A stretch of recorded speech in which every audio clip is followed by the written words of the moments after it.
Welcome to Coach's Corner, everybody. Thanks for watching the show. I'm your host, Coach Tripp, along with a good friend of mine, a good buddy, former teammate, special guest for sure, former NCIS investigator and DB, Lee Clements. Lee, man, thanks for being on the show.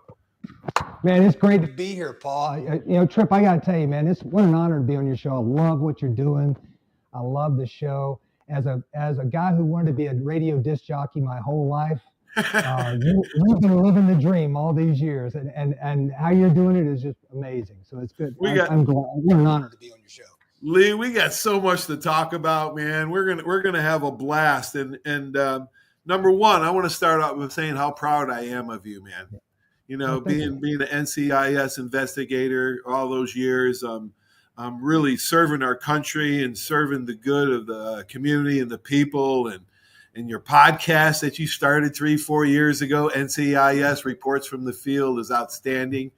And man, we got questions about that, but I'm always going to start at the beginning, man.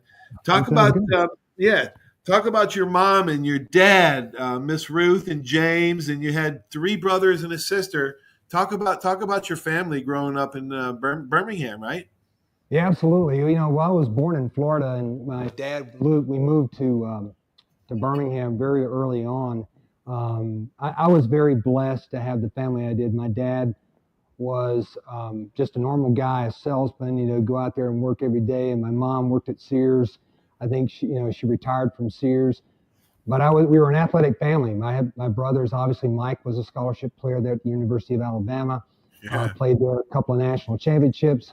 My brother Pat was, people don't know about my brother Pat. My brother Pat was actually probably the better athlete of all of us. He played at Jacksonville State, was a running back, a tailback back in the day, had great speed, had almost 1,000 yards in 5 games his freshman year at Jacksonville State. Then he tore his knee up. And of course, that was pretty much the end of his career. Yeah, Kerry Goose thing, yeah. Yeah, and just a great athlete, and I was very blessed. My brother going to the University of Alabama opened the door for me to kind of have that opportunity to be an invited walk-on. And that was the thing, is like I'd gotten scholarship, I'd gotten scholarship opportunities at places like Marion Military Institute, but there was no way I was going to go to Marion Military Institute. I remember Bubba Hooker was the head coach there at the time, and I got a letter from him. Those letters like one, and that was the first one I said that he actually said, "We will not BS you." And I was like, there's no way I'm going to that place. I would rather walk. And of course, my high school coach was Bobby Johns, who was an All-American at Alabama. Oh yeah, let's jump into that and talk about Bobby Johns while we're talking about that. I actually, it only took me 4 or 5 years spring practices to win the Bobby Johns Most Improved I was a late bloomer. Most Improved Defensive Back Award. And you actually played for him. And talk about, I'll never forget that award, but talk about your coach, Bobby Johns. Well, Coach Bobby Johns was, first of all, he was a guy who was, he was tough as nails. I mean, when I went to university, everybody talked about how tough summer practices were. And so, listen, I was already used to that because Bobby Johns, like all of us that went to the university, like yourself as a coach, I know you use some of the many techniques that, like, I mean, I remember, you're weak if you wanted to drink water, in practice. And I think we got 1 water break every 2-hour practice with 6 gulps of water from the garden hose. So it was, he was tough as nails, man. But I'll say this about Coach Johns. When it came time for me to make my decision on where I wanted to go for play football in college, he was very instrumental in getting me to the University of Alabama. He goes, "Hey, we're driving down to the university. I want to take some film along with me." So, we met with Coach Campbell and met with I remember meeting Goose Tree for the first time, Coach Goose Tree. So I was nothing special in high school. I mean, I had some pretty good statistics, but I probably didn't deserve to go to the University of Alabama. You were in a unique position. Your brother was a scholarship defensive back. You were a walk-on defensive back.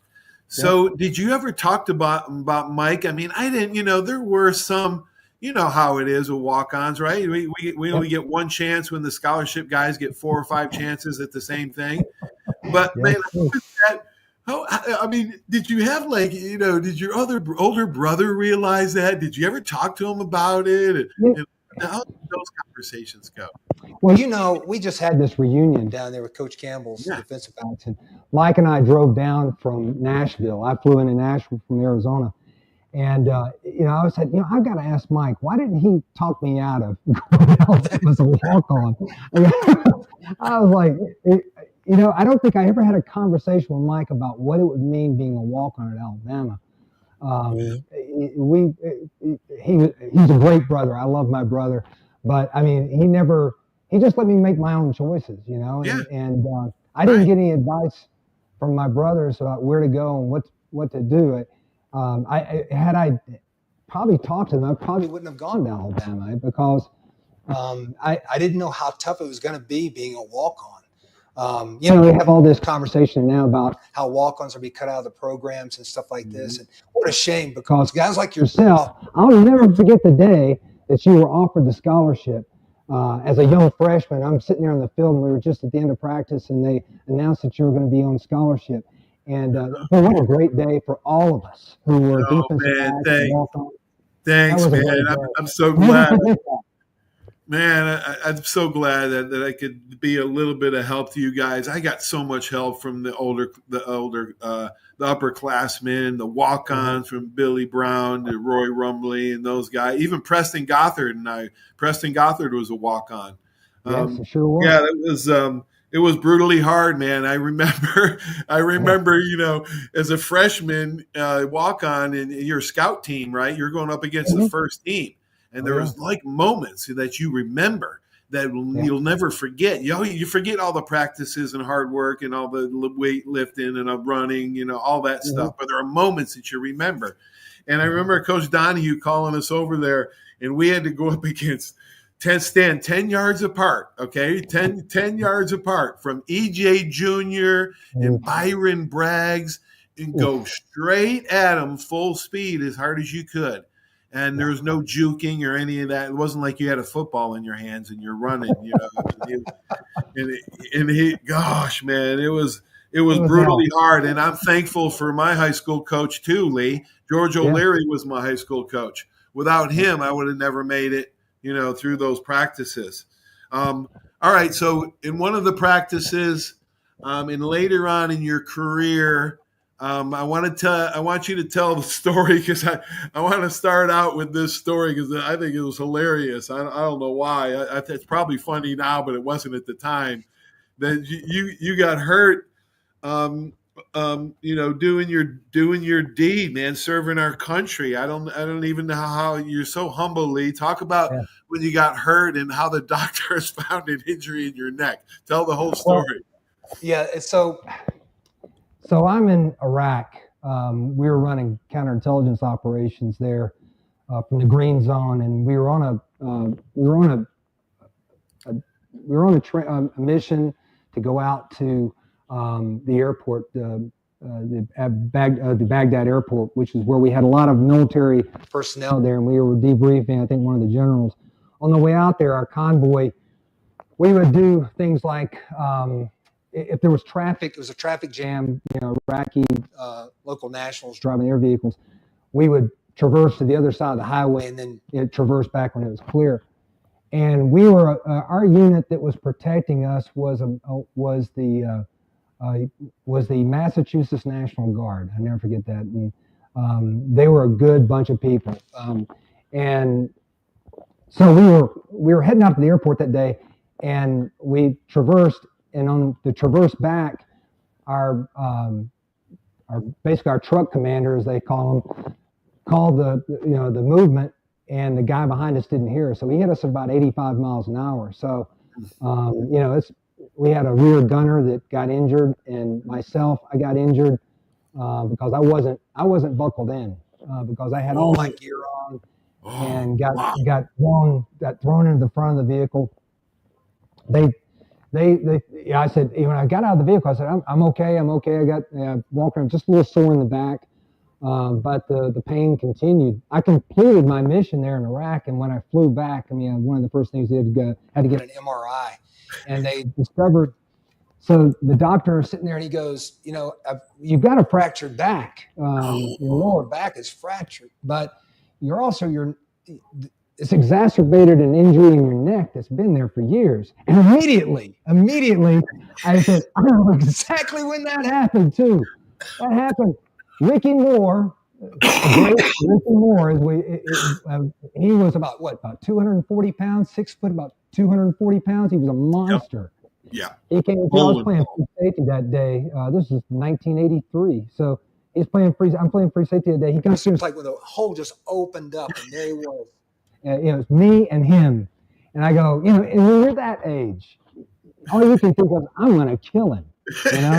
He hit me, and I got to tell you, all I felt was footprints going over me. It was like, footsteps. I mean, literally. It was so degrading. They literally stepped on my face as he ran over me, and I didn't feel anything from my neck below. I couldn't feel anything. I remember that. I remember that day. And I remember Coach Goosetree came over.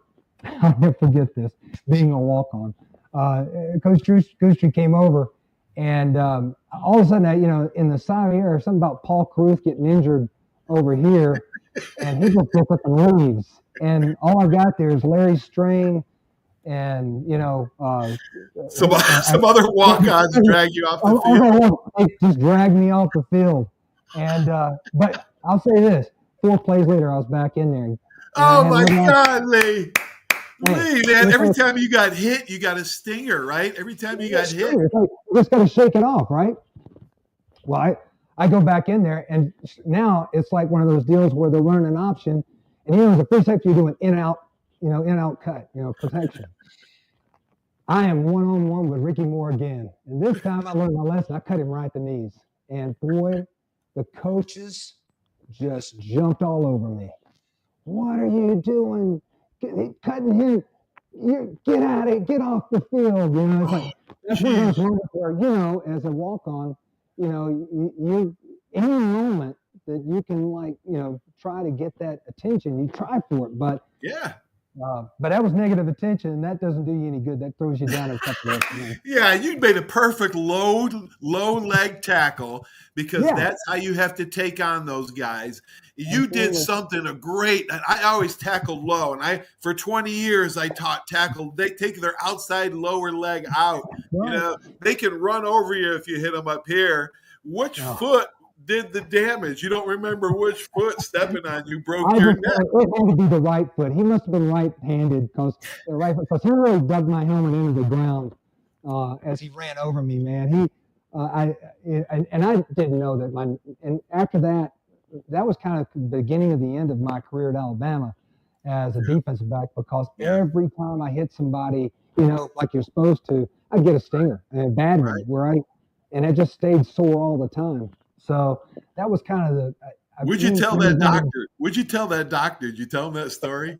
Oh, I told him that story. He's like going, and it's funny because he was very good friends with a guy that was an offensive coordinator at Alabama in the 90s, Neil Kavanaugh or something like that. Neil Callaway, yeah. So he and Neil Callaway are good friends. He goes, well, I've heard these stories from Callaway too. Anyway, but yeah, it was that was kind of the beginning and the end. I ended up going to Coach Perkins and telling him, said, I can't do this anymore. Yeah.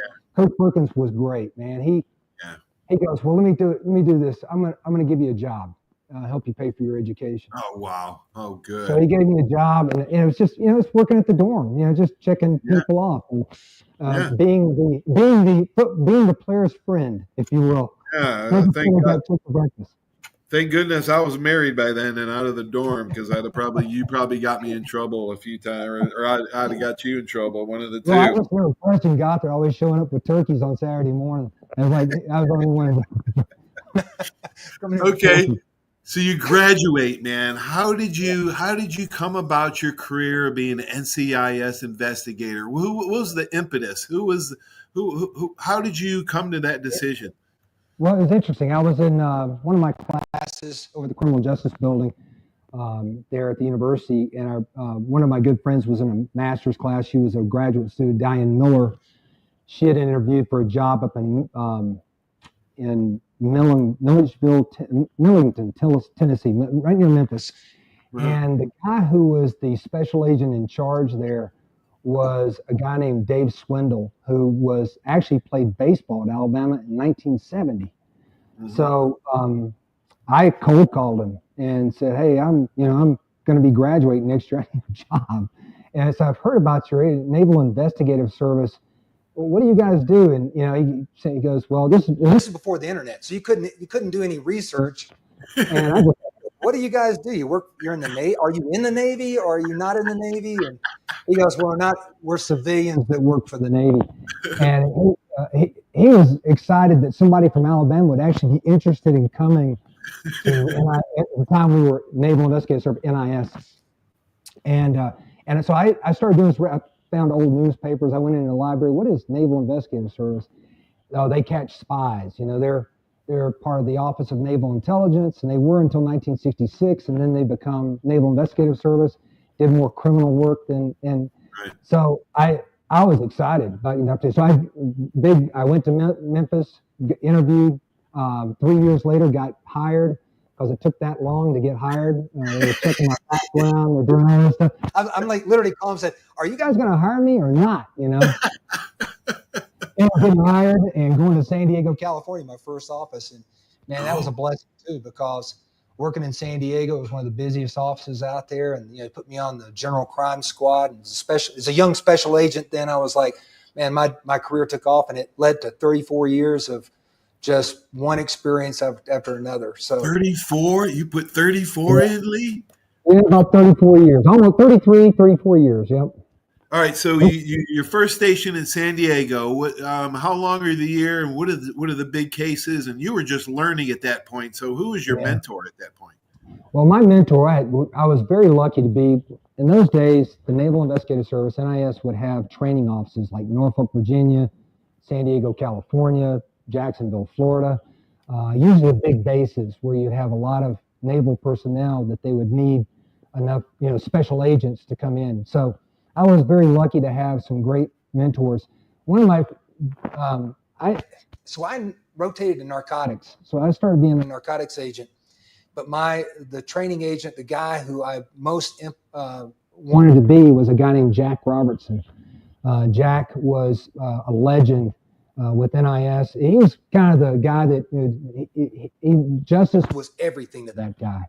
And, and he was, I'll tell you a real quick story about Jack Robertson. So when he retired from DEA, so he left us and went to Drug Enforcement Administration, he's the guy that got the confession from Lance Armstrong on the cheating on he was taking doping. Wow.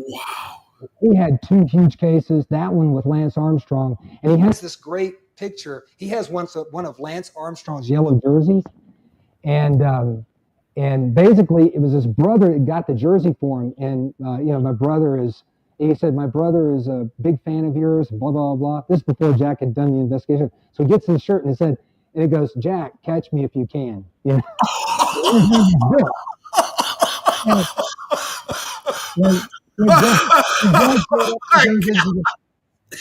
Jack's working for the World Doping Organization by this time, and when he shows up in the room, he's up getting a confession from Lance Armstrong that basically nullifies his 7 Tour de France victories. That's the kind of guy. Jack was the first guy I learned to interrogate people. Was it? Yeah. How they lie and little things like that, little mannerisms and so forth. You did so much training. Yeah. You went from San Diego, probably got a bunch of training, and then where did you go after that? And what kind of more training and cases did you jump in the next field? Well, I stayed in San Diego. My big tours there were agent afloat on the USS Kitty Hawk. Which was probably, to me, was the hardest, and almost finished my career with NIS, because we had a serial arsonist on board, and he was starting fires. And arson on board a ship is extremely dangerous. My father-in-law died in an arson fire on board the USS Saratoga. So it was personal. It was personal for you. yeah, and my wife, who was an arson expert, was probably, we weren't married at that time, but I brought her in, and she was instrumental in gathering the evidence that showed this one guy was starting the fire. Wow. And we ended up interrogating the guy 6 hours later or so. He had fully confessed, and but to show you how those arson cases go, and any arson investigator will tell you it's hard to get a conviction on an arsonist. He ended up getting acquitted by a jury. I felt like that they had been tainted by the tailhook scandal because everybody on the jury at the time was a naval aviator, and they didn't like us at all. Okay. Yeah, political stuff. Yeah, political stuff. Yeah, it's all political. So, but anyway, my career stemmed from there all the way, because I only got 30 minutes, but my career went all the way through. Probably the highlights of my career were deploying to Iraq and supporting the troops in Iraq, and then finally being the special agent in charge of the Cyber Operations Field Office, along with my time with Research Development Acquisition with the Navy, protecting our naval technology, protecting the weapon systems and all the things and the networks that the Navy has from foreign intelligence. So that was probably the highlights of my career, being in Iraq and supporting those guys and gals. And then after that, my time at headquarters working as the Research Development Acquisition Support and Regular Warfare. All right, let's take those three. Let's go back to Iraq and talk about what kind of investigating you were doing and who you had to work with there in the military to get intelligence, and how did that all operate, and did you have any help with you? Well, I'll tell you, that was I was assigned to what they called the Strategic Counterintelligence Directorate, which was under the multinational forces in Iraq. At the time, it was, I don't remember what the general's name was. It was before General Petraeus had gotten there, but it was bad times. We were looking into a lot of the counterterrorism aspects of it, the guys planting bombs, killing our soldiers and our service members. So we were running informant networks, going out and meeting with Iraqis. And I'll have to say this real quickly, that I couldn't have done my job with a lot of brave Iraqis out there that literally sacrificed everything to help us. And we did everything we could to keep them secret. But I can tell you right now that there were we had some sources that would show up one day and then they would never see them again. They're risking their lives. Yeah, they're risking their lives.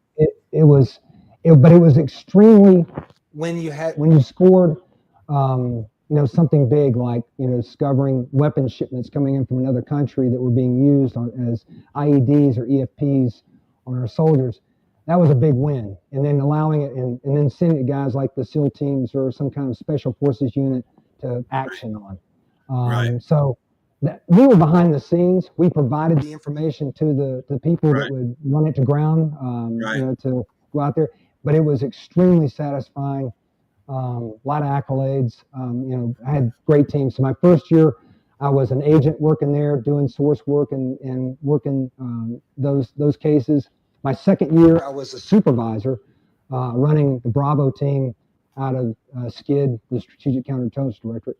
And then my third year, I was promoted to a 14, running the working with the Iraqi and military intelligence, and working at the Ministry of Interior in downtown Baghdad, along with our Iraqi partners, looking at everything, building a counterterrorism center and building kind of an infrastructure to fight terrorism, specifically in places like Sadr City, which were being run by a mullah at the time. And so you had the Iraqis on the government side versus the mullahs on the other side, fighting each other. So it was, it was pretty interesting, a pretty interesting tour, but we did a lot of good stuff there. Man, helping those guys with intelligence and to help them save their lives. You must have seen so many guys with uncommon valor, Lee. Guys that would put their team. I mean, you must have seen so much courage under pressure, poise under pressure, that you never dreamed that you'd see that much. You're absolutely right, Paul. Here's the thing. I remember one of the most impressive guys I met was a young Army lieutenant. don't remember his name, but he had graduated from Harvard University, and he wanted to serve his country. So instead of going out and getting a six-figure job on Wall Street, he ends up going in the Army.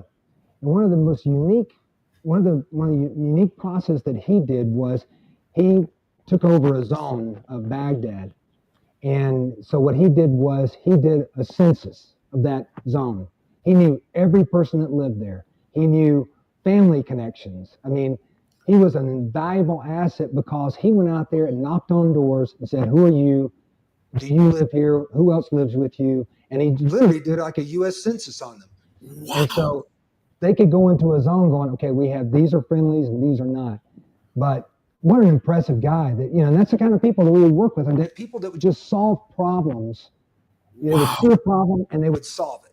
And that to me is the kind of people that I had on my team, my Bravo team, Air Force, Army, Navy, and this team, when put together, were like superheroes.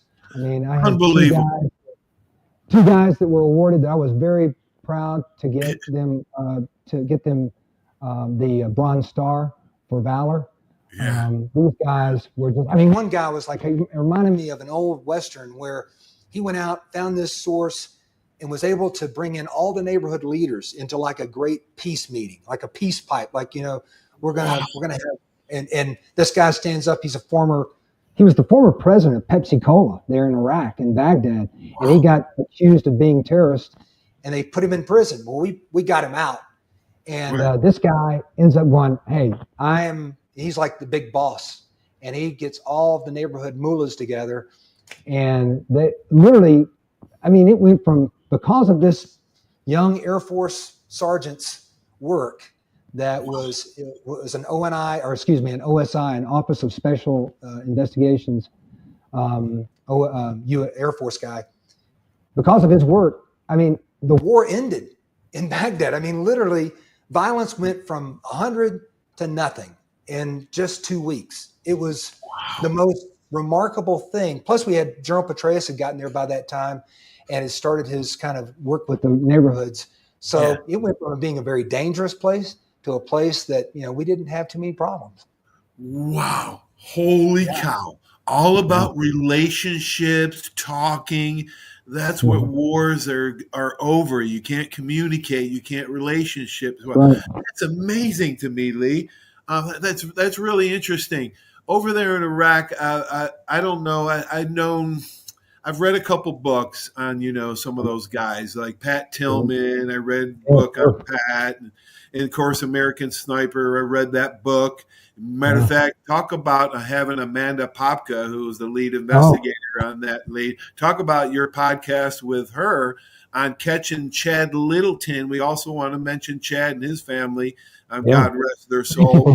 Sniper Chris Kyle. Yeah, talk about your podcast and talk about that episode and maybe some of your favorite episodes. Well, I started the podcast about 4 years ago because I was involved in a history project. Kind of is one of I was between an annuitant gig with the agency, and I'll never forget because I was doing this history, but nobody had ever done audio or video interviews of these guys. So at the time, I had Spotify and I started this channel, NCIS Portfolio. It really was all about doing interviews of agents so that their families would always have a record of what they did and you could hear their voice talking. Yes. That's why I started mine, Lee. With this show, you're recording history so that so that the families of those you're recording to know their story. You know your story. So that's very similar to what you're doing here. And some of my favorites, Doug Hubbard, Vietnam, 3 years in Vietnam, unbelievable, never had a break, ends up leaving the agency, goes to Rhodesia in South Africa, becomes a member of the Rhodesian National Police, gets his arm blown off, and then becomes like head of security for diamond mines. I mean, he's a movie in and of itself. Oh, and his story is 8-9 hours long, and but I do need to mention Amanda Kopke because Amanda is a special. I remember meeting Amanda for the first time when I was running deployments out of Georgia, And Amanda had done some great work. She wrote the Bible on piracy off the coast of Africa. Oh, has she really? Yeah, she was an amazing agent, and she ended up getting infected with a parasite that to this day is just decimating her body. I mean, she's losing her eyesight, but she is just a great lady, Texan all the way. But she, there are a lot of things that we couldn't talk about in the episode about Chris and Chad. But I'm glad you mentioned Chad Littleton, because a lot of people don't know about him, but he was Chris's good friend that when we went to the range that day, and Chris and Chad didn't get killed. But it's just amazing work that Amanda, and I encourage everybody to go out there to watch NCIS Reports from Field on Amanda Kopke, because there are two things. We're trying to get veteran status given to civilian special agents of all three services within the Department of Defense for those that can't afford medical care after that. I'm lucky. I've got a great insurance. I'm lucky, but I mean, guys like Doug Hubbard, when he came out of Vietnam, he was exposed to Agent Orange. He ends up losing his lungs, and if it had not been for an Air Force guy and a Navy guy, a couple of naval officers that weren't civilians, going into the Department of Defense and saying, "Hey, we need to take care of these guys." This guy, he gave 3 years without. Most tours in Vietnam are 1 year long. He did 3 years straight. Yeah. And so he ends up getting lung transplants and was basically designated a veteran of the Vietnam War. Oh, so that's what we're. Stuff. Yeah, that's a way to stand up for the vets in this country, man, that don't get the benefits that they deserve. I wish I could do more for NFL veterans that don't get benefits. That's a shame, and that's a whole nother subject. But yeah, it's a good thing to do that for those guys, because they all deserve it, men or women, right? Sure do. Absolutely, because with everything from head injuries and all this stuff that because back in the day, Jack Tatum hit head first. It's just so much going on at CTE with NFL guys, and even in college, our college guys, ALS guys like Kerry. ALS, you're right, Lee. Yeah, ALS. Like I said, I have 5 teammates that have ALS, and my 3 older brothers don't even know one person with ALS. Come on, wow. And then CTE. 2 of my teammates on Tampa Bay's team in 1987. I only played 1 year, but we only had 6 DBs. Well, 4 of them committed suicide before they were 40. So I mean, and your Mikey's teammate. Benny Perrin, the great Benny Perrin. That's right. God rest his soul, had CTE. It just goes on and on. And I want to give a shout out to my buddy Paul Fraze, who heads up the Head Rush podcast. Watch that podcast, because he's trying to bring awareness to CTE and all that stuff, doing really good things for guys. Wow. Lee, I learned a lot of things from Coach Bryant. For instance, sudden change, expect the unexpected.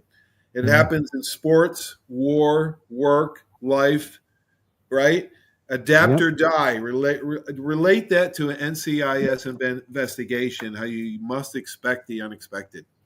Absolutely. That's the thing that, just going back to Iraq, I mean, it's like in the fog of war, plans go right out the window, and you have to think on your feet.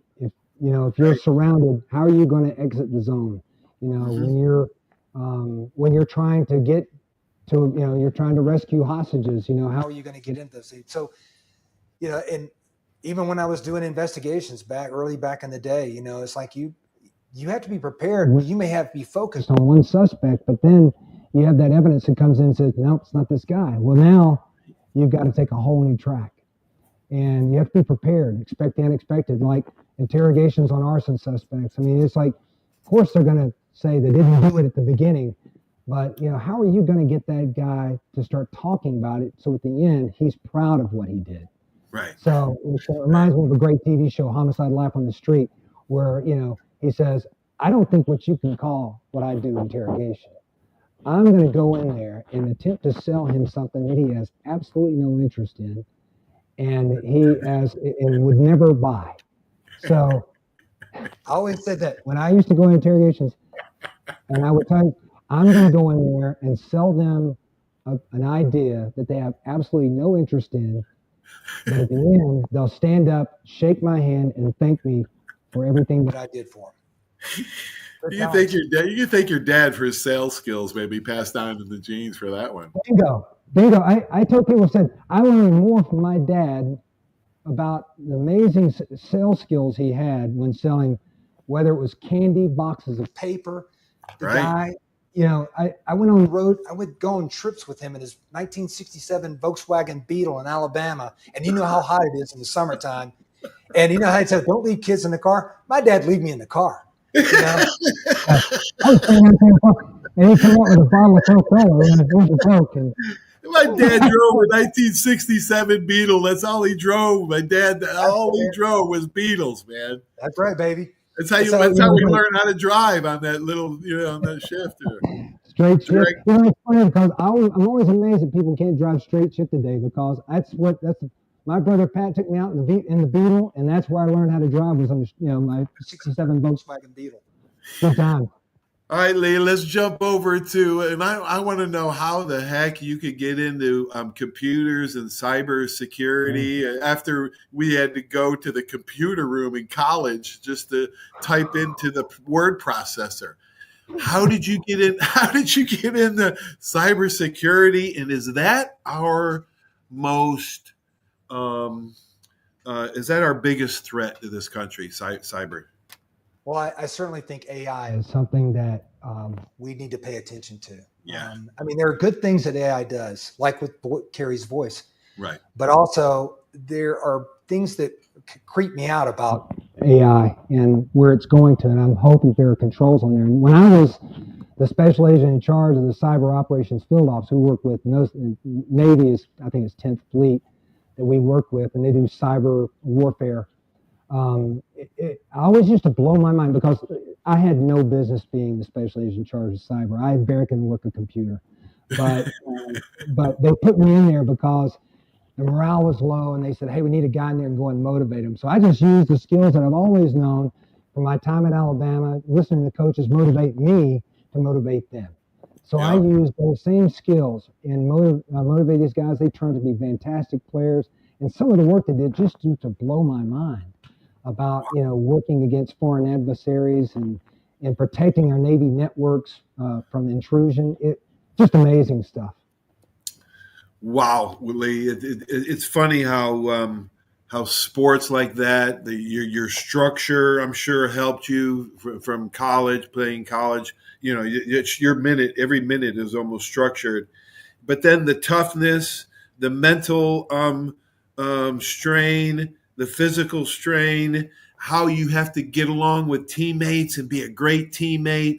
Mm-hmm. All of that transitions into what you're doing. And did you use every bit of your training at Bama in your career?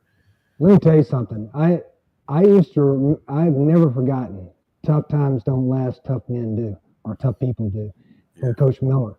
And I think every one of us that was there during Coach Miller's time learned something from that guy that has kind of touched anything we've done. Because I can tell you, when you're in the desert and you're going to have to sleep there. There's no accommodations. There's no, those are tough moments, and you're eating MREs, or you're camping out basically in the middle of the desert, but people are out there to kill you. You're not hunting. You're getting hunted too. You're getting hunted. There are moments when I look back on those tough times, like those summer practices, those lower gym workouts. Those are the moments that would get me through, because I said, listen, I've already been through some really hard and tough times.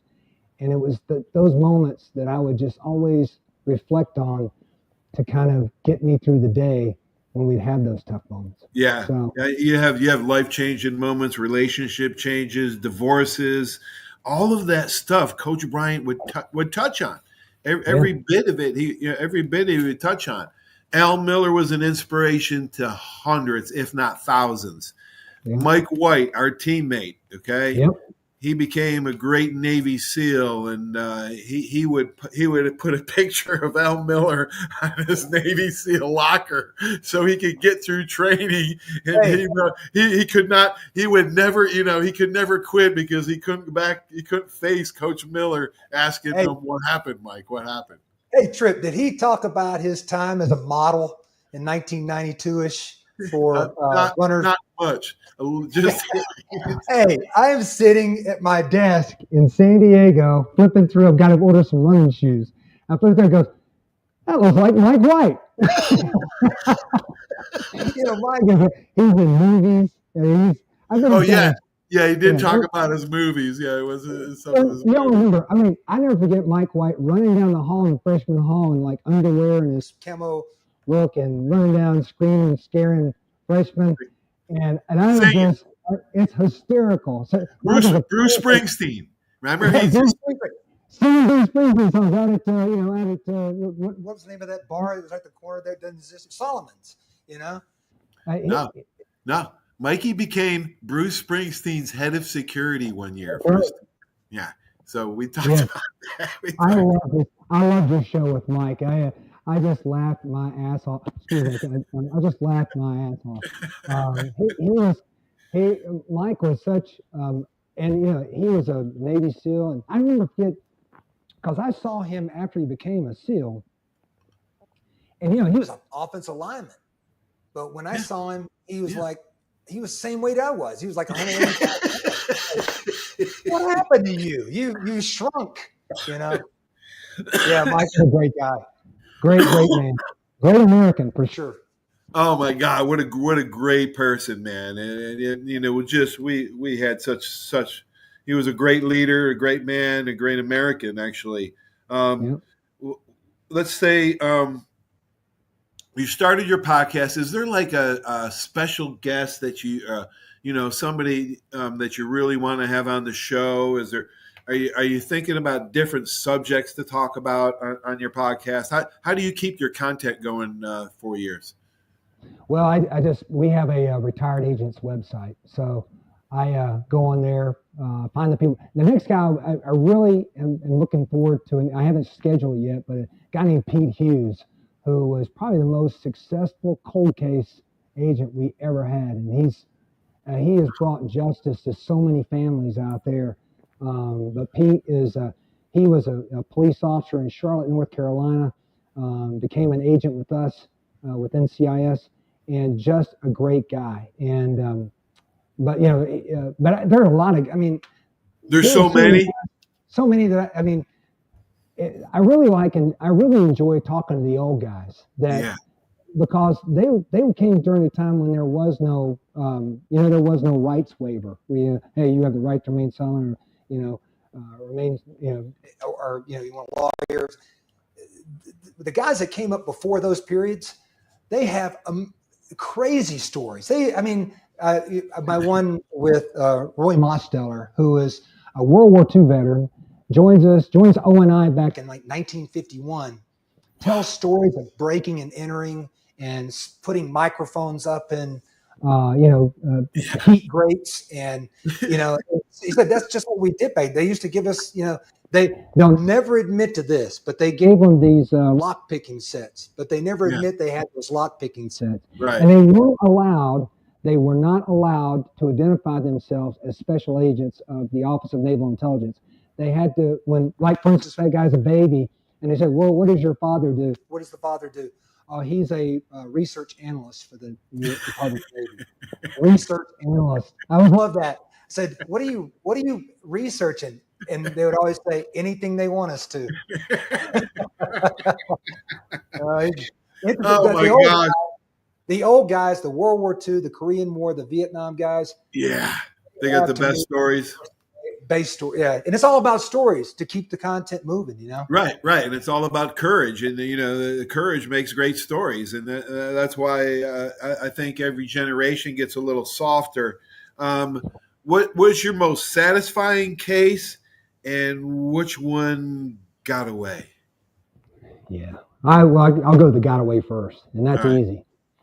1992 on USS Kitty Hawk. I'm the agent afloat, and we had a series of arsons going on.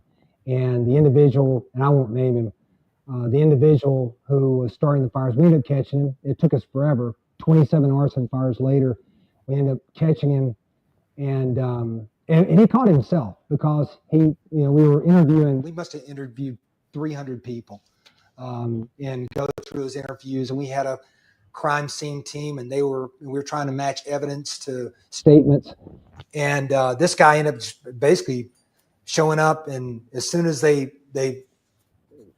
did a preliminary interview on him, they go, "This is the guy."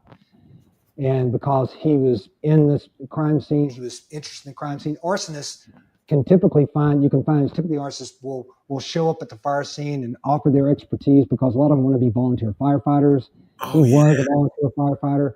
Oh, that's right. But anyway, we end up getting a confession from him. We go to trial. Everything's looking good. I mean, the trial looks like it's a slam dunk. And the judge is saying, "Hey, let's do sentencing at 3:00 this afternoon." Jury comes in literally 15 minutes after they went out, come in, and they go, "Not guilty on all charges." And so I'm disappointed, man. I am ready to quit because all the work that I had done in that case. But that's when you go back, and so, tough times don't last. Tough people do. Yeah. Get over this. But, I called the commanding officer of the ship. Lee, what is it about? What is it about? Is it a different... Are arsonists in their own category, or is it this mental psychopathy? Is it personality disorders? Did you have to study all that psychology stuff to try to help you?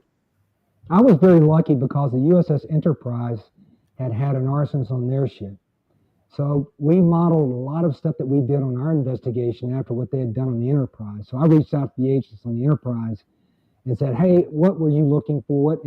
And I wasn't an arson investigator. That's why I brought my wife in, who would become my wife. Right. And she would come in and she understood, cause and, of fire and stuff like that. And I just understood interrogation. I understood interviewing, interrogation, and getting information from people.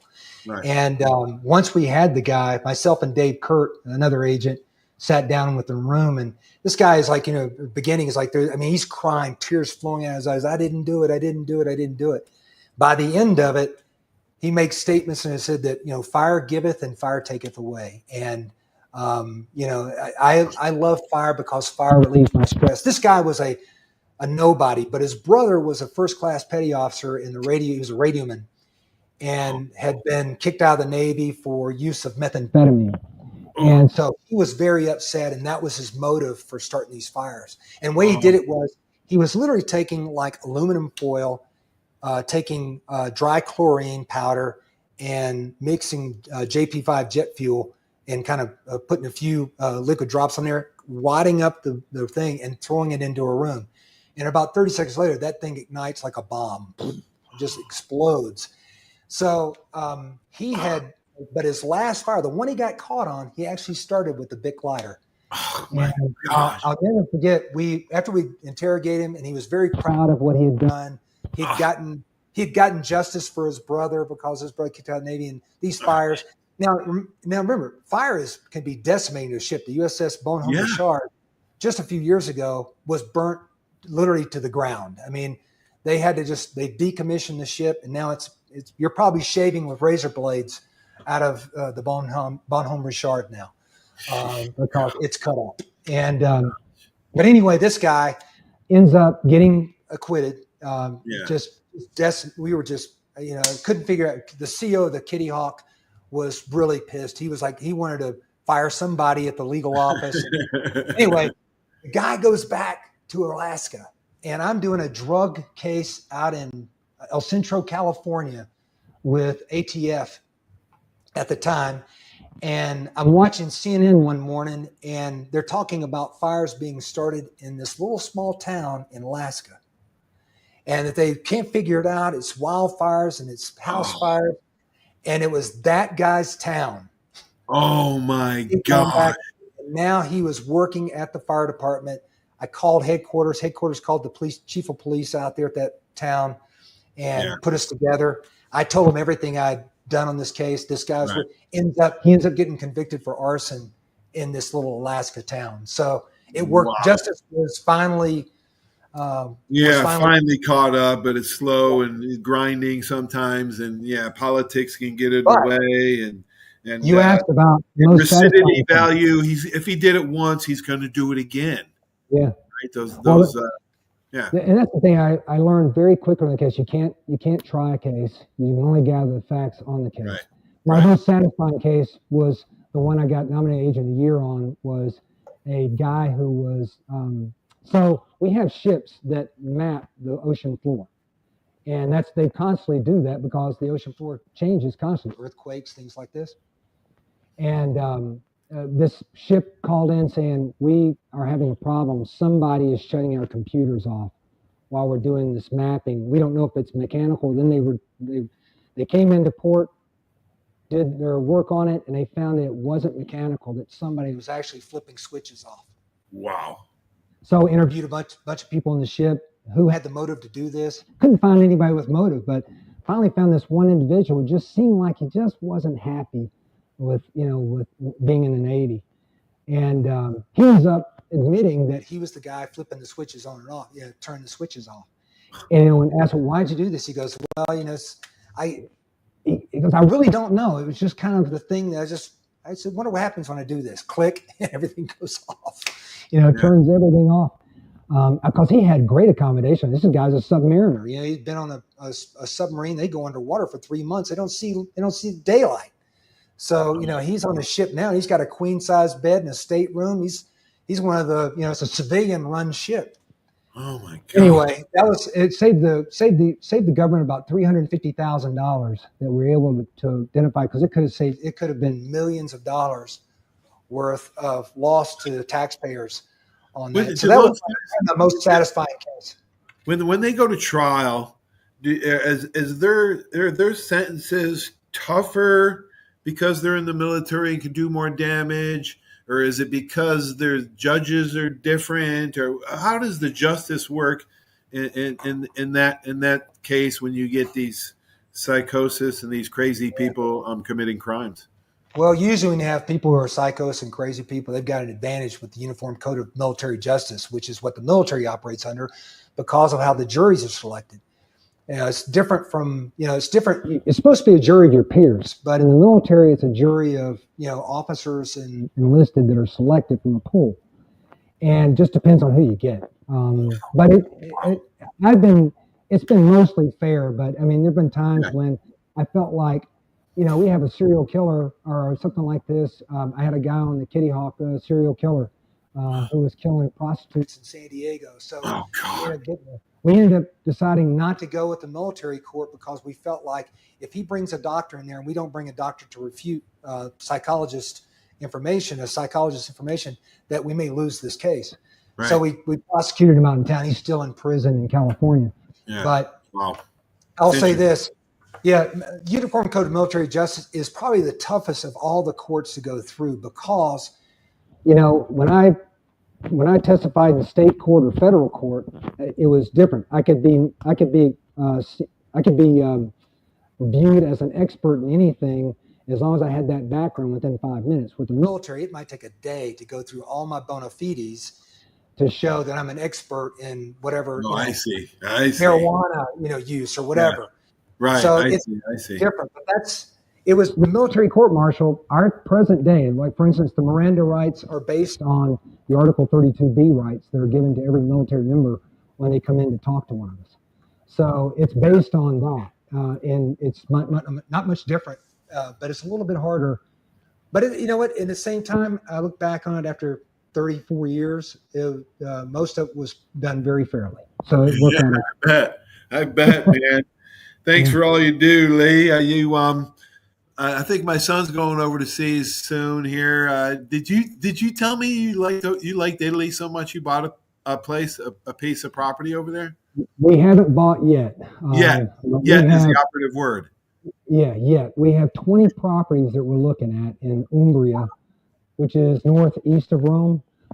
But our favorite part of Italy is Naples. I don't know where your family's originally from, Yeah. Napoli is Bella Napoli is molto bene. I love it, and we love Italy so much. Spent Oh, 4 years there, 4 of the best years of my life working with the wow. agency, and it was we fell in love with it. And Yeah, we my go son back. did too. And all my aunt said, I'll make it over there. It's on my bucket list to make it over there before I. Well, you need to get over there. Once I get my place over there, you and your wife are going to have plenty of. You can come and stay for all as long as you want, and not have to pay a thing. You'll be done. Awesome, We'll Lee, just talk man. about- let's just enjoy the vino and the great Yes, food. yes, we will, man. All right, man. I'll take you up on that. One Yeah, last man. question: who would be Okay. good to have on the show here? Who'd be a good guest for me to get on? Oh, that's a great question. I've thought about this, and man, I love talking. Have you ever talked to Ricky Davis from the '73 team, national championship? Let me No. tell you something. I introduced myself because he was like one of my. I grew up, loving the University of Alabama. I cried when we lost to Notre Dame in 1973. I mean, No. losses were visceral to me. I couldn't believe that my Crimson Tide would lose. And Ricky Davis, I went over and I said, you were my hero because I wanted to be just like you. I wanted to be number 19. I wanted to be Ricky Davis. And he's like, he told me story after story. I didn't know how long he'd been in the pros. I mean, he played for the Buccaneers. He played. Did he really? Yeah, he played on the first Buccaneers team with John McKay. He tells a great story about John McKay in the first story. But Ricky Davis tells amazing stories, and they're all humorous because of what we all went through. Yeah. But by going into the pros, his pro stories are just unbelievable, funny. I'll put him up there at Preston Gothard. Preston's got to be the funniest storyteller. Yeah, Preston's something else, man. Yeah. Thanks, Lee, man. Well, you know what? Hey, listen, Trip, it's been an absolute pleasure. Your audience doesn't know how impressive you were back in the day. To all of us guys who were trying to make it, you were an inspiration to me. Thanks, Lee. I never realized that. I never knew that, but yeah, thanks, brother. Hey, thanks, man, listen, I wish you nothing but success, and I'm going to be continuing to listen, and it's good talking to you again, brother. Good luck. Good luck with your podcast, NCIS Reports from the Field. Great job, brother. Love you, Lee. See you, buddy. Thanks, Trip. Love you too, brother. Man, Lee Clements, what a guy, huh? Funny, tough, smart. Yeah, and he'll get your confession out of you too, as NCIS investigator. I want to thank Lee Clements. Thanks for everybody for watching the show. It was nice for Lee to throw out some flowers to me. Don't get that much, but have a great weekend, everybody, and thanks for watching. Stay tuned for these great messages. Without these sponsors and without my eyes, this just wouldn't be possible. So long, everybody. There's a reason why Hill Kelly in Pensacola is the #1 selling Chrysler Dodge Jeep Ram dealer between Jacksonville and New Orleans. While other dealers have taken advantage of a competitive market with higher prices, Hill Kelly has discounted prices to the lowest of the year. And Hill Kelly in Pensacola won't surprise you with excessive charges beyond the selling price. Come see why people from Milton, Pace, Foley, Bay Minette, Daphne, Gulf Shores, Mobile, and beyond are driving to Hill Kelly in Pensacola to buy their next new Chrysler, Dodge, Jeep, or Ram. At Hill Kelly, the bottom line price and your satisfaction are what really matter. So before you sign, check the bottom line and make the trip to Hill Kelly in Pensacola to see what true local ownership can do for you. At Hill Kelly Chrysler, Dodge, Jeep, Ram, Highway 29 in Car City, Pensacola. Or shop online 24/7 at hillkellydodge.com. When it comes to bottom line pricing, nobody beats a Hill Kelly deal. Nobody. That's you trying to fix the plumbing yourself to save a few bucks. Doing things yourself doesn't always end well. The same goes for insurance. That's why Auto Owners works with local independent agents who tailor coverage to meet your needs and offer discounts for life, home, car, and business insurance. Because sometimes you need a professional to get the job done right. That's simple human sense.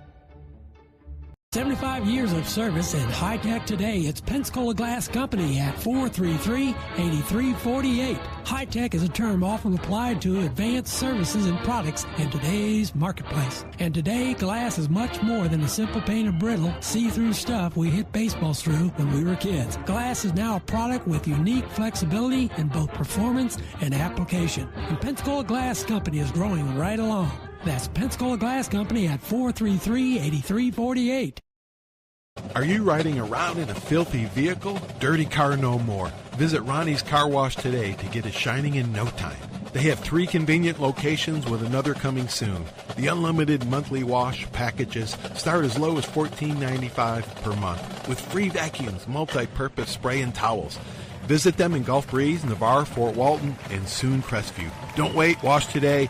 Be sure to see Ronnie's Car Wash on Facebook to see the latest specials and discounts. You'll be riding and shining in no time.